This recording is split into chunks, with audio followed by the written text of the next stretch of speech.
कि गोतान पात की प्रथम प्रिया,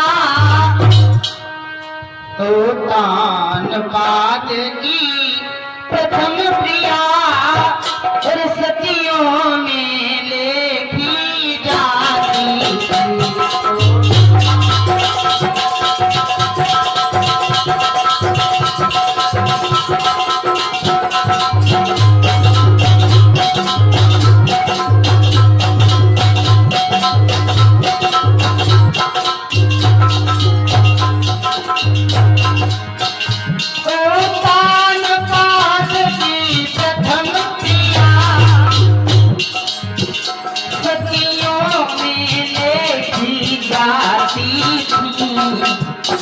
वह करम रीता निश्चुति, वह करम रीता निश्चुति।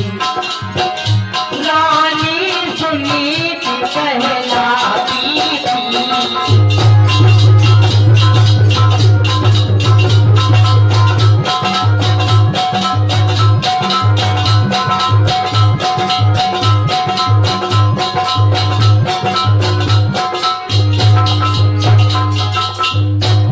महाराज उत्तान पादरी इनकी प्राण प्यारी का नाम है महारानी सुनीति।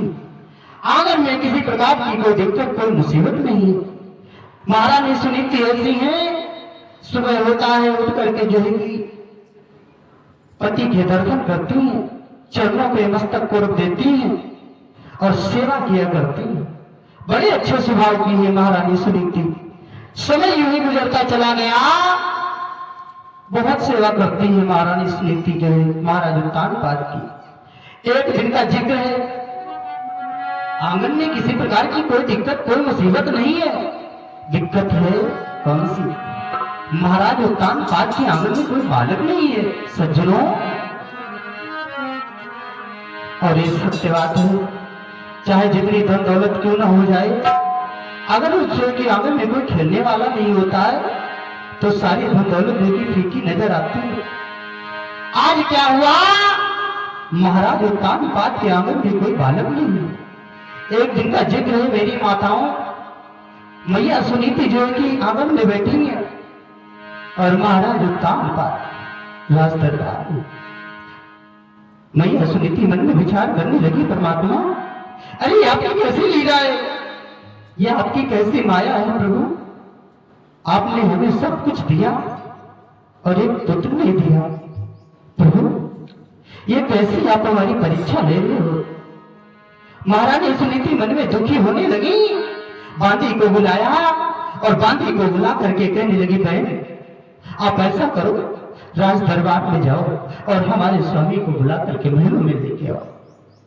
आज बांदी जैसे जो है महारानी सुनीति की बात को मान करके चली और जाकर के राज दरबार की जैसी पहुंची है। सज्जनों, महाराज उत्तान पाद ने देखा, बांदी दोनों हाथों को जोड़ करके सामने खड़ी हो गई, कहने लगी महाराज आज आपको महलों में जो महारानी ने याद किया है। क्या कहा? महारानी ने याद किया? हाँ महाराज, आपको महलों में आज महारानी ने याद किया है और आपको अभी चलना होगा। महाराज उत्तान पाद कहने लगे, चलो मैं चलो। आज महाराज उत्तान पाद जैसे जो कि राज दरबार से महलों में आए, मेरी माताओं मैया सुनीति ने क्या किया?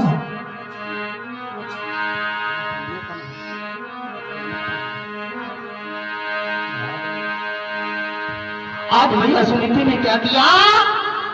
दोनों हाथों को जोड़ करके सामने खड़ी हुई। महाराज उत्तान पाद महाराज जैसे है कहने लगे, प्रार्थी अरे आपका चेहरा आज जो मुरझाया हुआ नजर आ रहा है, क्या कारण है?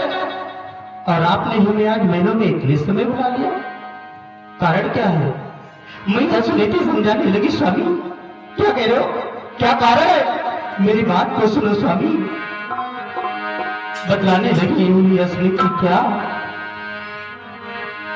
कि इतने दिन तक संतान न भई, दुनिया सब हंसी उड़ाती है।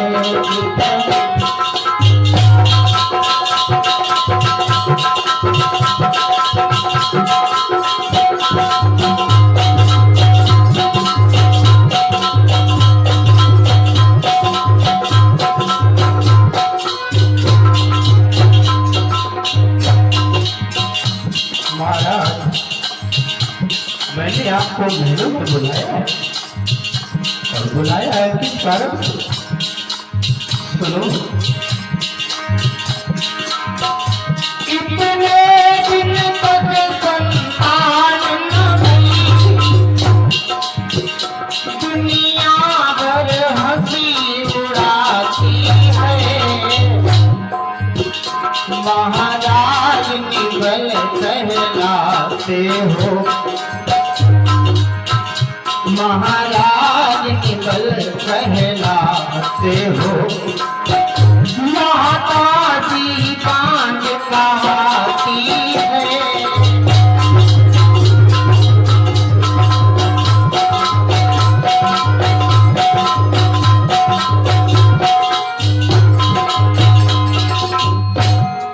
महाराज उत्तान का समझाने लगी प्रार्थी, क्या कह रही हो? अरे इतने दिन तक संतान नहीं हो तो इस बात को लेकर के दुखी हो? महारानी सुनीति कहने लगी, प्रभु दुखी होने वाली बात तो है प्रभु, कितने दिन व्यतीत हो गए और हमारे आंगन में कोई बालक नहीं है, कोई खिलौना नहीं है। और महारानी सुनीति दोनों हाथों को जोड़ करके महाराज उत्तान बात के सामने खड़ी है। महाराज समझाने लगे, क्या कह रही है?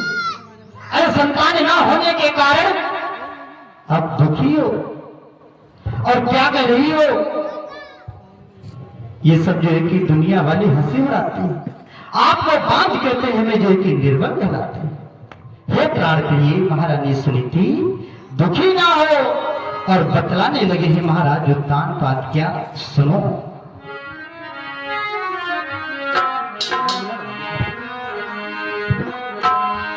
बोले हैं महाराज उत्तान बात, क्या कि मैं निर्बल हूँ तुम बांझ हुई,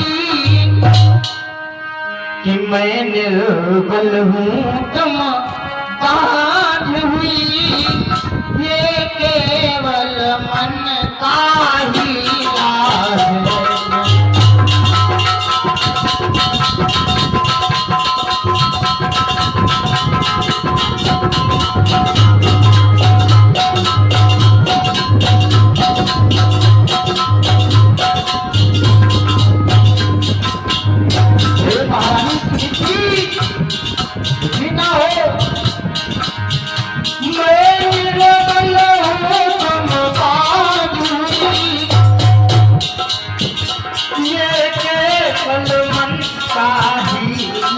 है। सुख देना दे कर लेना, सुख देना दे कर लेना। सब पार ब्रह्म की लीला है।